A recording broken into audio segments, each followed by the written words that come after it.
Hello everyone, it's Infinity Gamer here, and in this video I am going to be talking about Aftermath.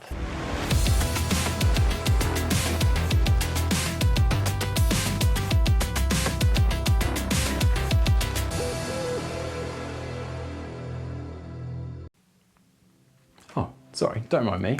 I was just finishing up this.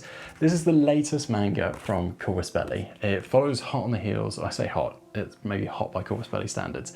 So Outrage was the very first manga that was released by Corvus Belli that featured Now for the Sniper and a whole bunch of other things. The Dolly Dagger something ship. Then we have Betrayal, which featured Kodali, a lot of Yu Jing. That was more recent, that's a fantastic one. And then we have Aftermath, which is brand spanking new, hot off the press, pretty much I can, oh yeah. Oh, it's got that new ink smell. Oh, that is so good. This is a different proposition that centers on the nomads and also Aristeia, which I don't think gets enough coverage in the lore of Infinity.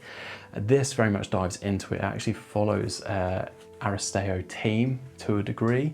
A little hacker who's got machinations of power, money, all that sort of jazz. Not jazz, that's not the hacker that I'm talking about. And then obviously a seedy underbelly and also a really cool Yu Jing twist in this, which I don't want to give too much away about, but I loved it. I wasn't expecting it at all, and when it hit the pages, I had to message Bryn, my Yu Jing friend, and just go, "You'll never guess what Yu Jing are up to."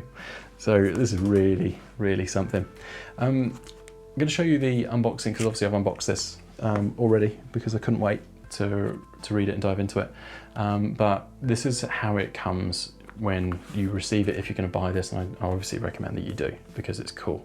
Comes in this really nice box, which is a bit bigger than the Betrayal box, which was quite narrow and quite tall, and the book itself was also the same. They all follow this kind of like manga style anyway of being like relatively sleek and long.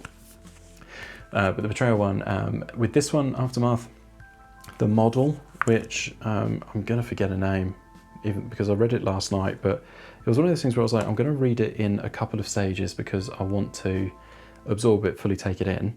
And then instead I ended up staying up until about midnight, finishing the whole thing because I just could not put it down. So who do we have?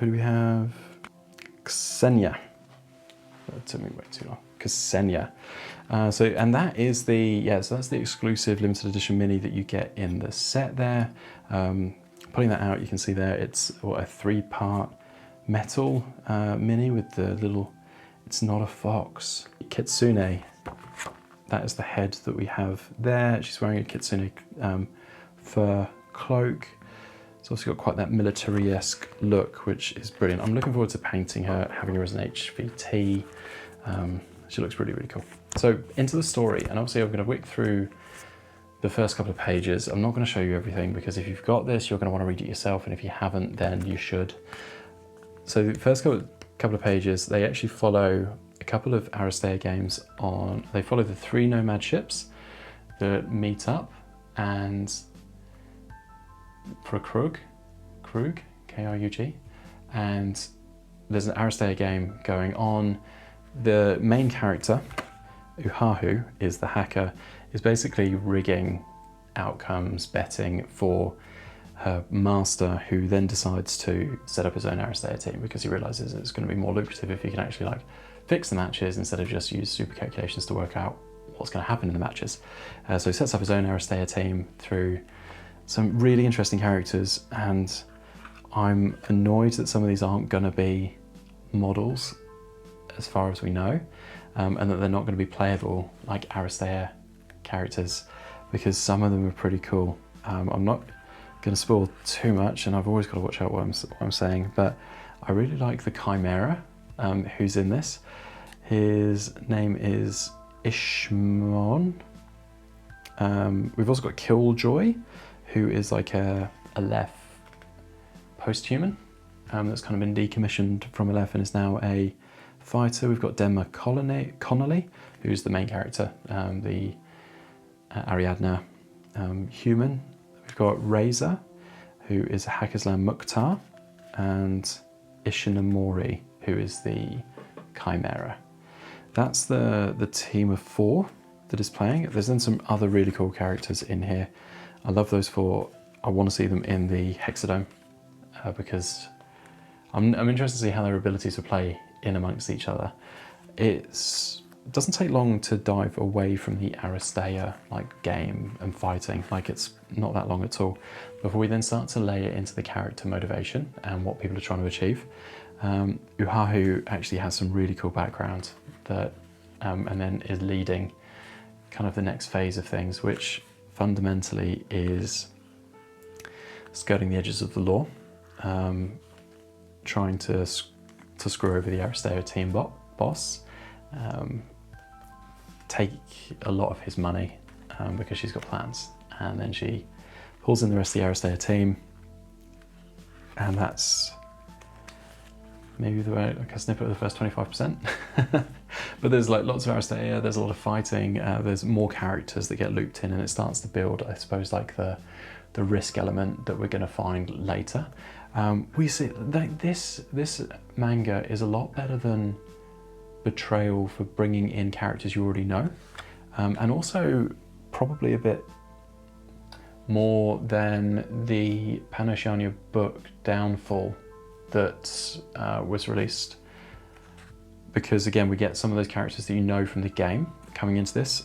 Prime example, I mean, not like a full character, but Valkyrie, so a mercenary, features in this like a decent-ish amount. We then get Mother Healer Agatha, who's the Bakunin, really good healer character.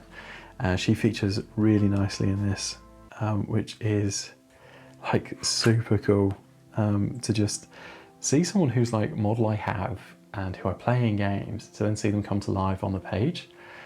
It's just something. And even like the Reverend Moiras, like they're not a big part in here, but just seeing them on the page is quite cool, and just seeing a bit more of the Bakunin side of things, again having recently gotten into that.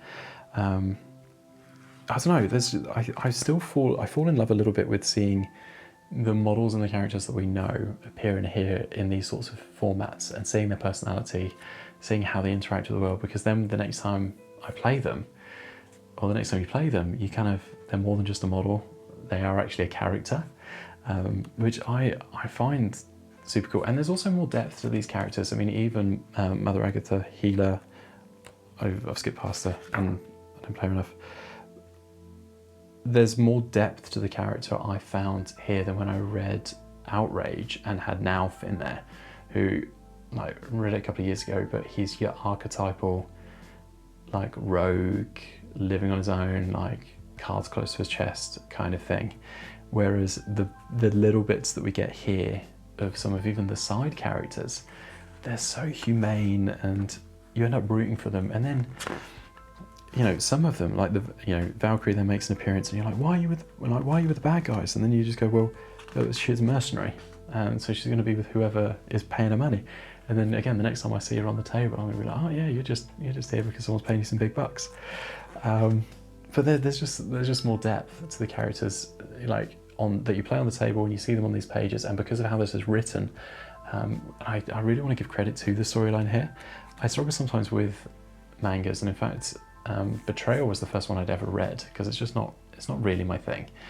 But I was really interested in the Infinity side of things and read it and was like, this is so cool. Like, I love the fact that we can get the action that we know from the game coming into the pages, because it's all full of like the explosions, you know, bullets ripping through someone's head, and the blam, and the, you know, and you kind of, what we imagine when the games are happening, you then get to see in a different format. And you know, it's just an extra depth to the game that we know and love. Oh, that's the other one.